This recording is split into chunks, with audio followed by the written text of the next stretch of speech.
하나님은 실패하지 않습니다. 아멘. 자, 그런데 사실 우리의 현실은 그렇지 않을 때가 많습니다. 우리는 실수를 두려워하죠. 그래서 우리가 별로 좋아하지 않는 단어가 오늘 여러분이 읽었던 본문에 나오는데, 넘어짐 혹은 실패, 이런 단어들은 사실은 여러분 좋아하지 않을 겁니다. 어떤 분은 책상 앞에다가 내 인생엔 실패란 없다, 그렇게 쓰시고 실패를 안 하려고 부단히 애를 쓰는 분들이 많습니다. 그리고 실패한 것에 대해서 얘기 안 합니다. 숨기고 싶은 게 사실 또 우리의 마음이기도 하죠.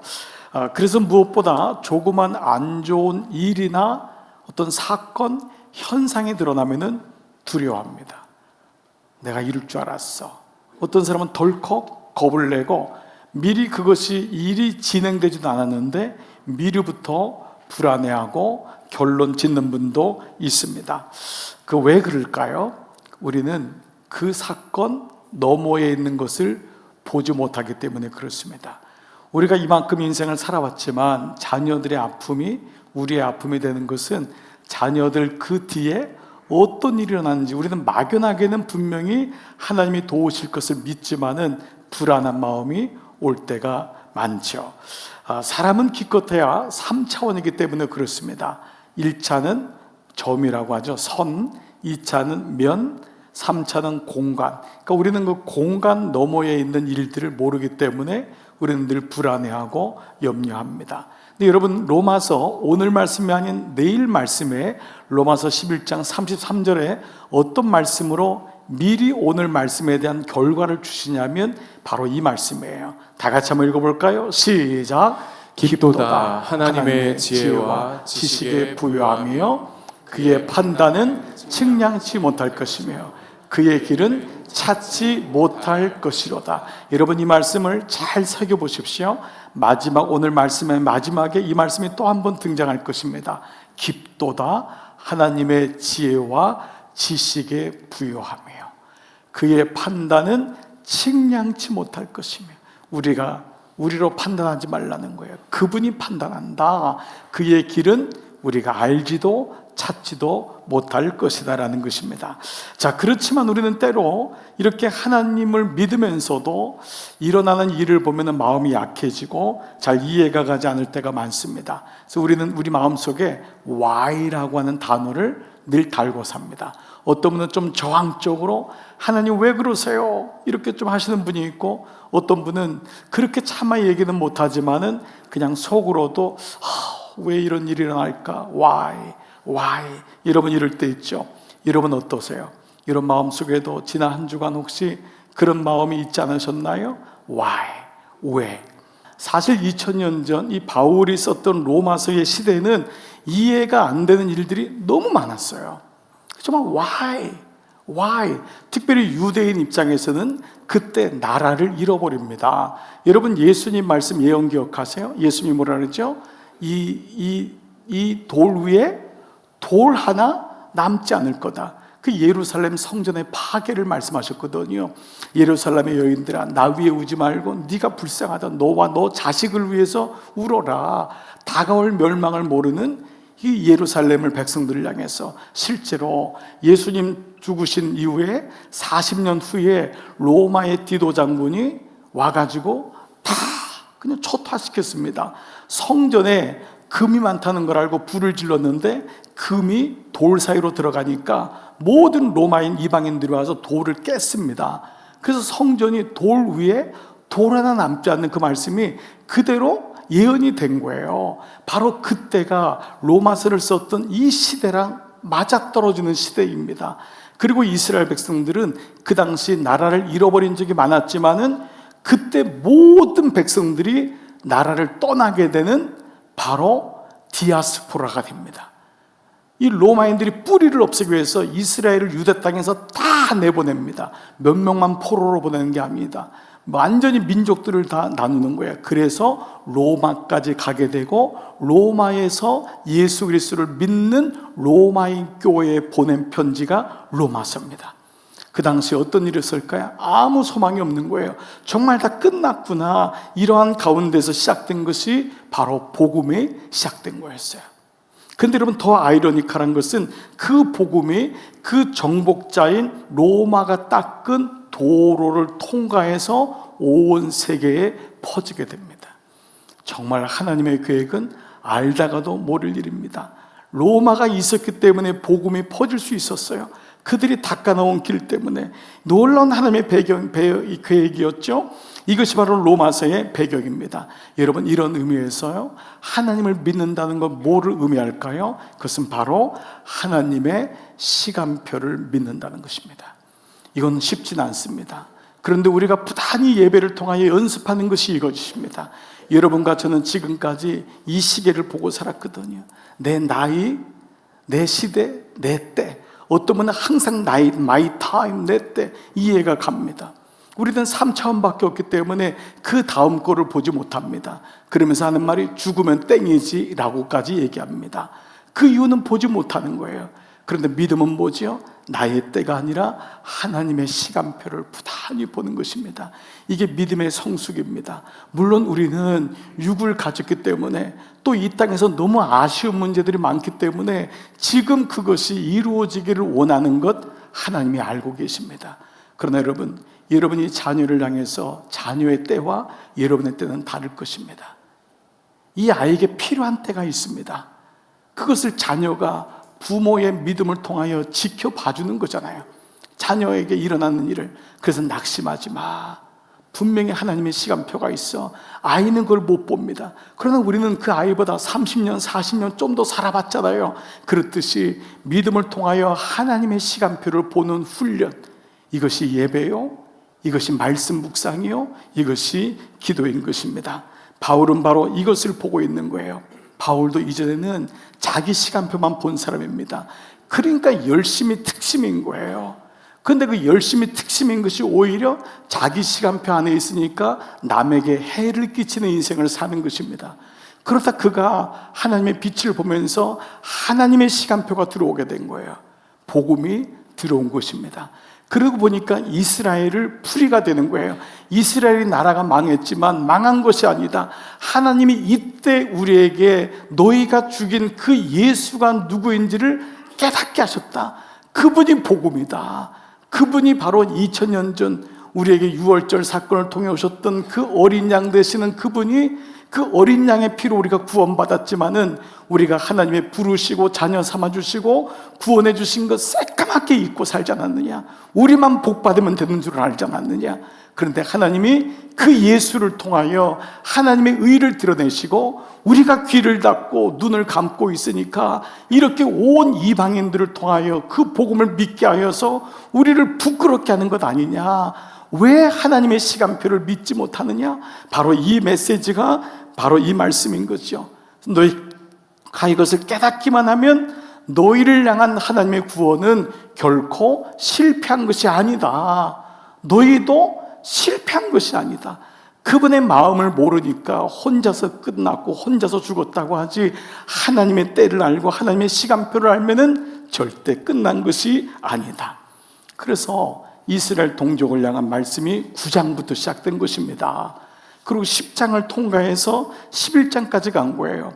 그 하나님의 의가 예수 그리스도 통해 왔는데 너희는 여전히 행위로 구원받는 줄 알지 않느냐? 그를 믿음으로 구원받는데 라고 하면서 이렇게 말씀하는 거예요. 로마서 10장 2절, 내가 증언하노니 그들이 하나님께 열심은 있지만은 올바른 지식을 따른 것이 아니니라. 하나님을 잘 모르는 거예요. 예수님을 열심히 믿는다고 하지만은 말씀이 없는 것과 마찬가지잖아요. 교회는 열심히 다닐 수 있어요. 그러나 말씀이 없다면 나의 의를 드러내고 내 시간표에 하나님의 시간표를 계속해서 끄집어 당기는 것하고 다를 바가 없습니다. 처음에는 그게 좋아요. 처음에는 막 내 일이 응답되는 것 같고 내 시간표가 이루어지는 것 같지만 결국은 하나님의 시간표가 응답이 되는 것, 이것이 믿음의 성숙인 것입니다. 그 안에 나의 시간이 있기 때문에 여러분, 오늘 이 말씀이 여러분에게 먼저 잘 들려지기를 축복합니다. 여러분의 시간표 소중합니다. 그러나 그 여러분의 시간표를 붙잡고 있는 분이 하나님이심을 잊으시면 안 돼요. 그래서 나의 시간이 아닌 하나님의 시간, 그래서 그때 His time, 그분의 시간이 오는 것이죠. 자, 이런 가운데 우리는 이제 하나님의 계획을 알게 되니까 우리는 처음엔 몰라요.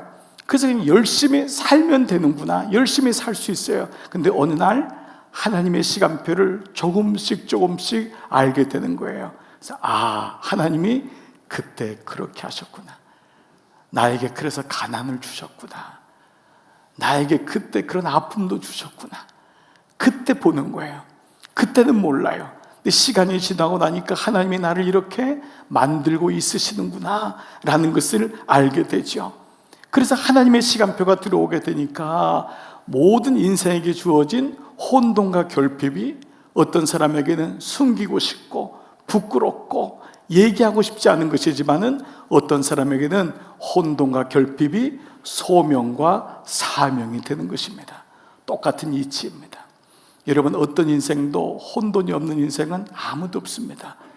여러분, 제가 굳이 여러분에게 좌우를 둘러보지 않으라고 해도 여러분 중에는 저분은 좋은 직장 다니고, 저분은 자녀도 잘 되는 것 같고, 저분은 저렇게 건강한 것 같고, 그렇지 않습니다.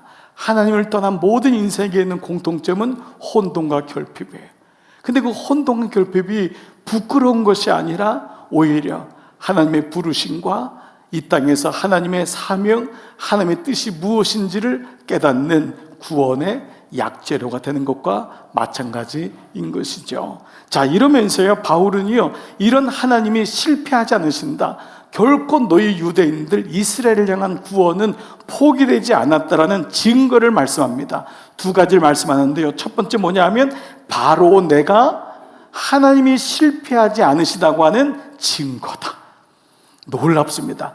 바울은 내가 그 증거다라는 거예요. 자, 보세요. 로마서 11장 1절 다 같이 한번 읽을게요. 그러므로 시작. 그러므로 내가 말하노니 하나님이 자기 백성을 버리셨느냐? 그럴 수 없느니라. 나도 이스라엘이니요 아브라함의 씨에서 난 자요 베냐민 지파라. 이게 나를 보라는 거예요. 뭐죠? 사도 바울은 유대인 중에 유대인입니다. 특별히 가말리알 문화에서 밑에서 배웠던 율법 학자예요. 그러니까 지금으로 말하면 여러분, 우리는 바울을 늘 애프터 바울이 예수님 믿은 다음에 그는 위대한 사람이 되었다고 하는데, 그는 오히려 예수님을 믿지 않았으면은 세상적으로 보면은 유대인에서 더 유명한 사람이 될 수 있는 가능성이 많은 사람이에요. 그는 가말리알 문화에서 공부했고 집안의 혈통도 이미 로마 시민권을 가질 정도였고 너무너무 아주 지금으로 하면 금수저입니다, 완전히. 그러니까 그는 유대인 중에 유대인이고 바리새인 중에 바리새인이고 율법학자 중에 율법학자인 내가 지금 복음의 눈을 떴다면, 여러분, 하나님은 살아계신 것 아닙니까? 하나님의 유대인을 향한 구원은 절대 실패가 아닙니다 라는 것을 고백하고 있는 거예요. 자, 여러분, 적용해 보세요.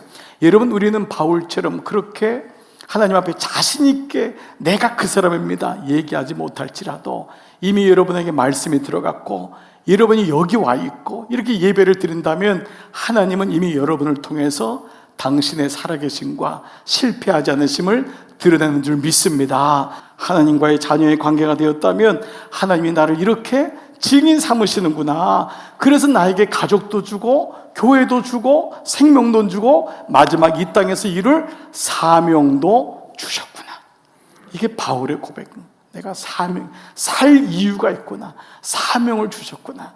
그러면서 두 번째 증거는요, 대표적인 구약의 사건입니다. 여러분이 잘 아는 엘리야 시대 때 왔던 사건인데 미리 말씀드립니다. 이 엘리야 시대는 하나님이 없다고 했던 것이 가장 아주 깊고 힘들었던 시대입니다. 그래서 바울이 이 시대를 지금 꺼내는 거예요. 11장 4절 5절 그에게 하신 대답이 무엇이냐? 내가 나를 위하여 바알에게 무릎을 꿇지 아니한 사람 7,000명을 남겨두었다 하셨으니 그런즉 이와 같이 지금도 은혜로 택하심을 따라 남은 자가 있다. 결코 하나님의 구원하심은 망한 것이 아니다. 끝난 것이 아니다. 엘리야는 구약의 역사 속에 살았던 가장 패역한 시대 속에 살았던 하나님의 종이었습니다. 너무도 패역해서 나중에 쫓기다가요 로뎀 나무 밑에서 죽기를 원했던, 여러분 지금 말하면 목사가 사역하다가 너무 안 바뀌니까 너무 세상이 악하니까 죽으려고 자살했던 게 이 엘리야입니다. 로덴나무 밑에 내려가 내가 죽기를 바라노니. 얼마나 힘들었으면 모든 백성들은요 다 바알과 아세라 우상의 신전을 집에다가 데려놓고 안식일에는 예배를 드린 거예요. 여러분 이해가 되세요? 6일 동안은 다 귀신 신상들 다 집에다 데려다 놓고 주일날에는 교회 가서 예배 드리고, 그리고 모든 사람들이 음행에 안 빠진 사람들이 없는 거예요. 가정도 초토화되고 자녀들 다 빼앗기고, 이런 가운데 엘리야가 보니까 엘리야 마음도 소망이 없는 거예요. 하나님 끝났구나. 우리를 향한 구원은 여기까지구나. 그래서 어차피 끝난 거 스스로 죽자. 그러면서 로뎀나무도 죽으려고 할 때 그때의 사건이 열왕기상 19장 말씀이에요. 또 지진 후에 불이 있으나 불 가운데서도 여호와께서 계시지 아니하시더니 불 후에 세미한 소리가 있는지라. 여러분 이건 뭘 의미하냐 하면 엘리야는 하나님이 좀 살아계신 음성을 듣기를 원했어요. 지진같이 불같이 하나님이 나 여기 있다 죽지 마라 무슨 말이야 라고 할 줄 알았는데 다른 목소리가 들린 거예요. 뭐죠? 세미한 소리가 들리더라. 이 세미한 소리는 작은 소리라는 의미 이상으로 하나님이 귓가에다가 대고 하신다. 영어로도 위스퍼라고 썼어요. 위스퍼는 속삭이다는 거예요. 하나님이 내가 못 들으니까, 여러분 우리가 너무 못 들으니까 하나님이 귀에다가 속삭여 주시는 거예요. 그것이 세미한 음성의 소리가 있는지라 엘리야가 듣고 하나님인 걸 깨달았어요. 얼굴을 가리고, 그래서 두려웠잖아요. 나가서 굴럭의 섬에 그때 하나님의 소리가 임하여 이르시되 엘리야야 내가 어찌하여 여기 있느냐. 왜 죽으려고 하느냐. 지금 내가 여기 있을 때가 아닌데 빨리 여기 호렙으로 가가지고 거기서 하나님의 살아계심을 선포해야 되는데 너가 왜 사명을 잃어버렸느냐? 왜 끝났다고 생각하느냐? 이 질문입니다. 이 말씀인 거예요.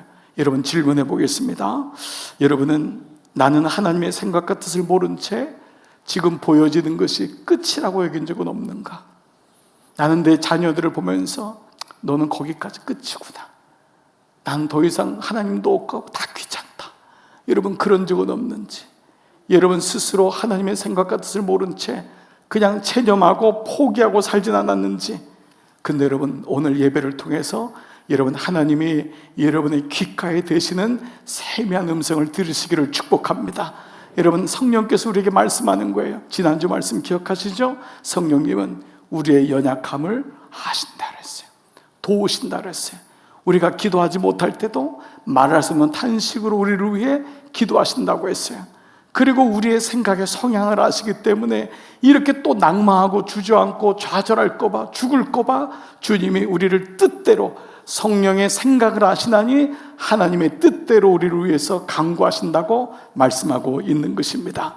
바울은 이렇게 하나님의 구원이 끝나지 않았다, 이스라엘 포기하면 안 된다 그러면서, 그런데 왜 이스라엘이 너희가 하나님의 구원이 끝나지 않았는데 왜 너희가 이렇게 하나님의 구원이 끝났다고 여기는 줄 아느냐? 왜 그런 줄 아느냐? 왜 자꾸 절망이 오고 하나님 안 계신다고 생각하는 줄 아느냐? 이 얘기를, 그 이유를 말하는 것이 7절부터입니다. 자, 7절 보십시오. 같이 읽을게요. 시작. 그런즉 어떠하냐. 이스라엘이 구하는 그것을 얻지 못하고 오직 택하심을 입은 자가 얻었고 그 남은 자들은 우둔하여 졌느니라. 자, 7절과 8절은 신명기와 이사야 말씀을 인용했는데, 신명기와 이사야는 구약의 가장 핵심적인 말씀이잖아요. 근데 여기 보니까 오직 택하심을 입은 자는 구원을 받았어요, 예수로. 그러나 그렇지 못한 자를 남은 자라고 한 거예요. 그 남은 자, 구원받지 못하고 자기 고집대로 아직도 자기 의로 살아가는 그들을 향해서 뭐라고 했냐면 그들은 우둔하여 졌다라는 말을 썼어요. 개혁성경이, 옛날 개혁성경은요 완악해졌다. 근데 이 말의 원어적인 뜻은 뭐냐면 돌같이 굳어졌답니다. 오늘 여러분 삶 속에 한번 적용해 보세요. 그런데 그 우둔해진 결과가 뭐냐? 8절입니다. 기록된 바 그 신명기와 이사야에 하나님이 오늘까지 그들에게 뭐를 줬다고요? 혼미한 심령을 줬다는 거예요. 이 말은 뭐냐 하면 하나님이 줄 정도로 그냥 그대로 놔둔 거예요. 놔둔 상태가 되었다. 얼마나 그랬으면은 하나님이 주셨다라고 하는 표현까지 쓴 거예요. 그래서 마침내 그들은 또 보지 못할 눈과 듣지 못할 귀, 눈이 있어도 보지를 못하고, 다른 사람들은 하나님의 역사를 보는데 어떤 사람들은 말씀이 들리는데 들리지 않는 다음과 같으니라. 그런데 여러분, 여기 혼미하다라는 단어가요, 이 카타뉴스라는 말인데, 혼미하다, 이게 이제 헷갈린단 말이잖아요. 근데 이 말의 이 원어적인 뜻은 뭐냐면 찌르다라는 뜻을 가지고 있습니다. 찌르다, 혼미한 영인데 찌르다, 이게 무슨 말일까요? 이 관주 성경에 보니까요, 너무 많이 자극을 받아 무감각해진, 이게 오히려 오늘을 사는 우리에게는 아주 적절한 표현입니다. 너무 많이 자극을 받아 그러니까 찌르는데도, 그러니까 이 혼미하다는 게 뭐냐, 찌르는데도 혼미한 거예요. 찌르는데도 모르는 거예요.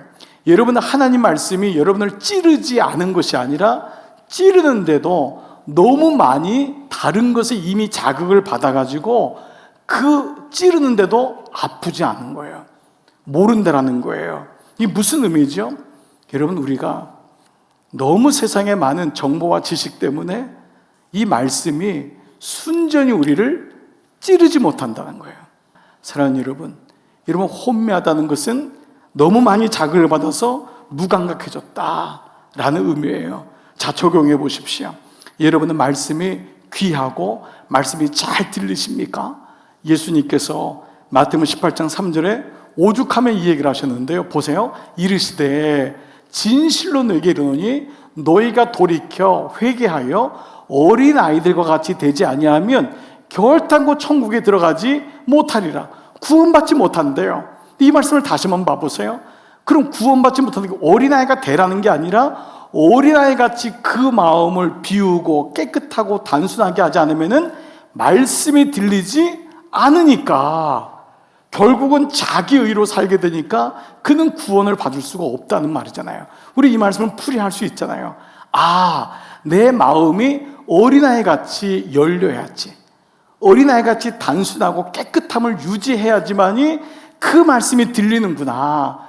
정말 많이 감격하고 감동하고 여러분의 마음이 혼미한 영이 되지 아니하고 우둔해지지 아니하고, 그래서 하나님 말씀이 들려지는 이러한 은혜가 있기를 축복합니다. 자, 근데 오늘 마지막 구절을 보면은요, 정말 역설적인 구절이 나옵니다. 하나님이 이런 이스라엘을 포기했냐? 그렇지 않다는 거예요. 11절, 그러므로 내가 말하노니 그들이 넘어지기까지 실족하였느냐? 그럴 수 없느니라. 그들이 넘어짐으로 구원이 이방인에게 이르러 이스라엘로 시기나게 함이로라.